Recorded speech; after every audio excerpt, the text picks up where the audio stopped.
afternoon, everybody. Welcome to Wilco Whites. I'm going to be talking a bit on Patrick Bamford. News coming out that Blackburn have a serious interest in him.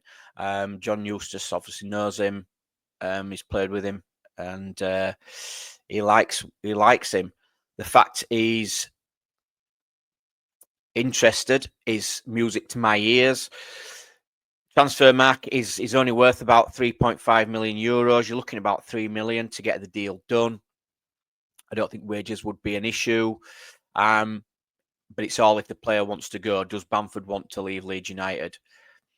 Would it be a slight cut in wages? I don't know. Could a deal be done where Leeds pay part of his wages if it's a loan? If it's a serious interest and it's a transfer, I'd take 2 million. It's a no-brainer.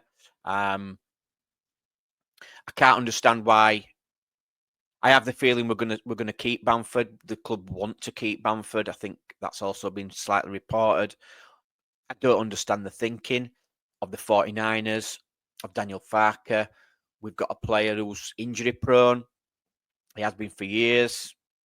He's declined as a player. He's off form, and he just never plays. He offers nothing to the team.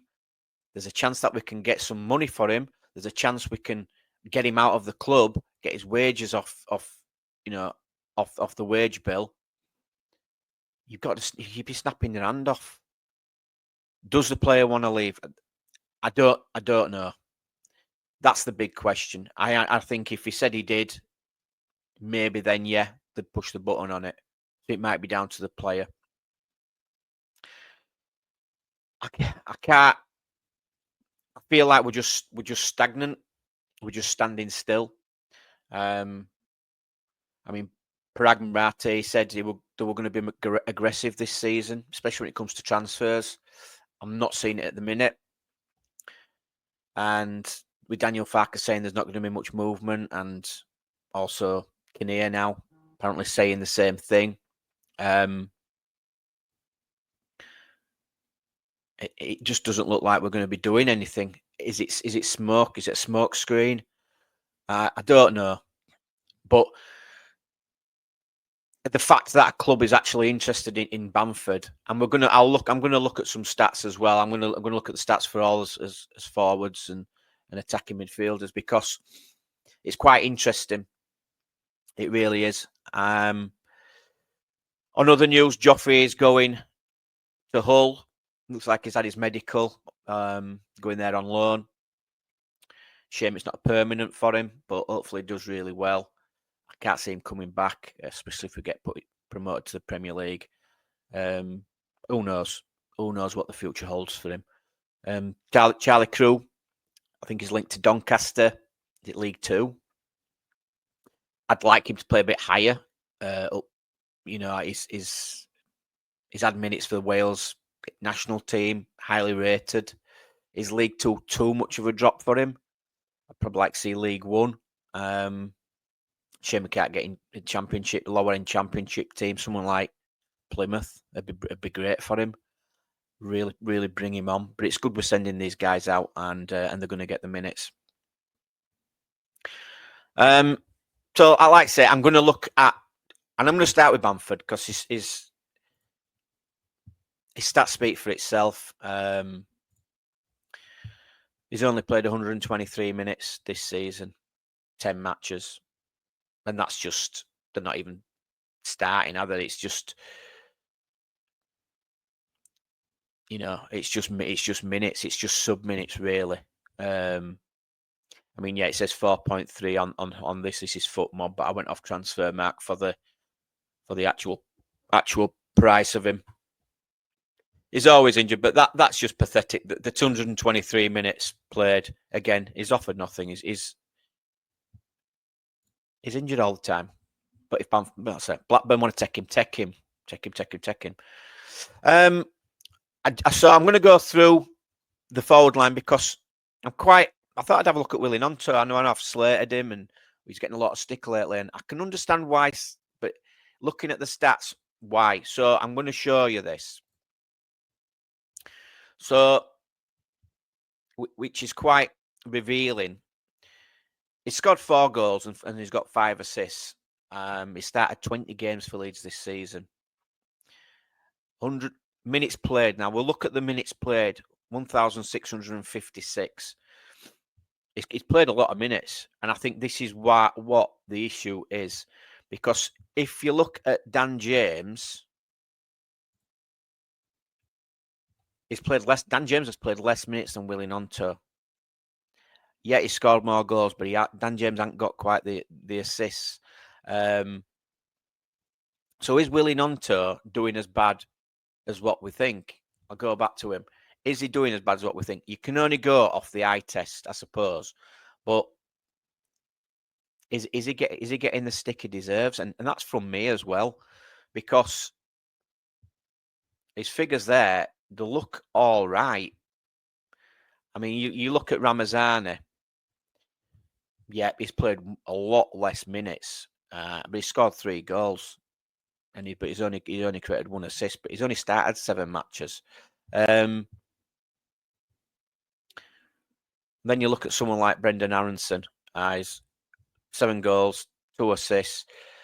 He's played a hell of a lot of minutes though, and 24 starts. Obviously, started nearly every game for us, doing really well. Also, want to look at Joseph, because he's only played 1,000 minutes, just over 1,000 minutes. 2 goals, 3 assists. He's only started 11 games, but again, he should be doing better. You look at Pirro. Yeah, there you go. Look, Pirro's. I mean, he has played about 300 minutes more than Joseph. He started more games, but he's the top dog. 10 goals, 5 assists. But yeah, going back to Willie Gnonto, is it as bad as we think? I think it's just the minutes he's played, hasn't it? He's had a lot of game time. To say he's played more than James is wild. It really is. But I was looking at big chances missed, and we're second in the league, second in the league table for chances missed. I think it's about 46. Did have that. Yeah. So I mean, looking at this. So you can't see that. I'll just take that off. Hang on.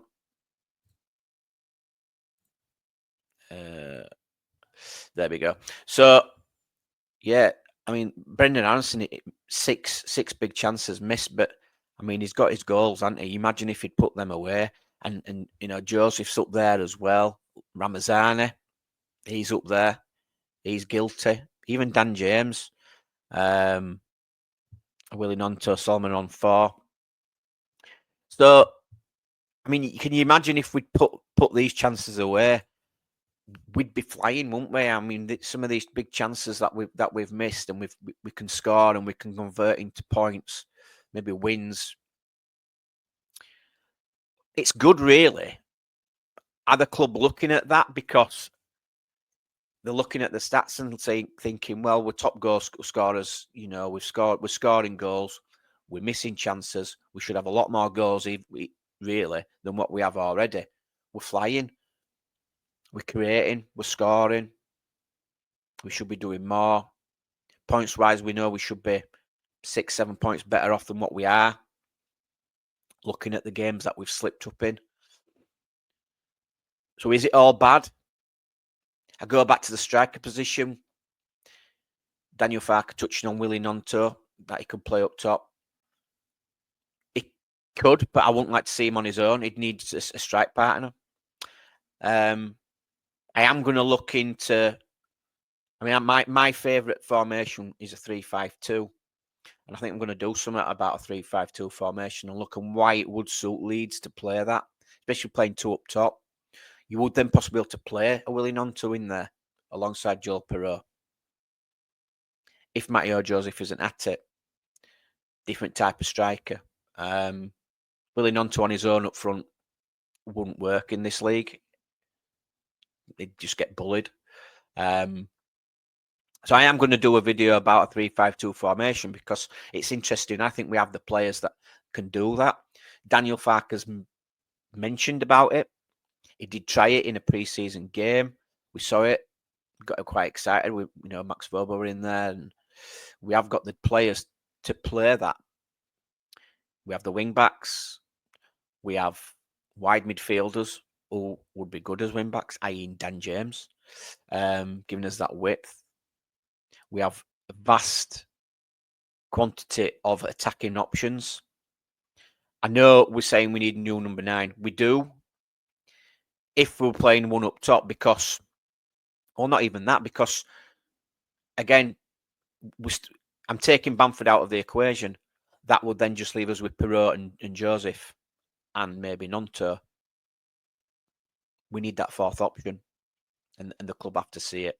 So that's my quick vid. I'm not going to I've rambled on enough, but yeah, I just wanted to get my views across there and just look at, say, some stats and you know, maybe I've been a bit too harsh on Willie Gnonto. I don't know, but I can only go off the eye test and what we all see, and we're all saying the same. He could be doing better. He really could be doing better, and I hope he proves a lot of us wrong in the next few weeks.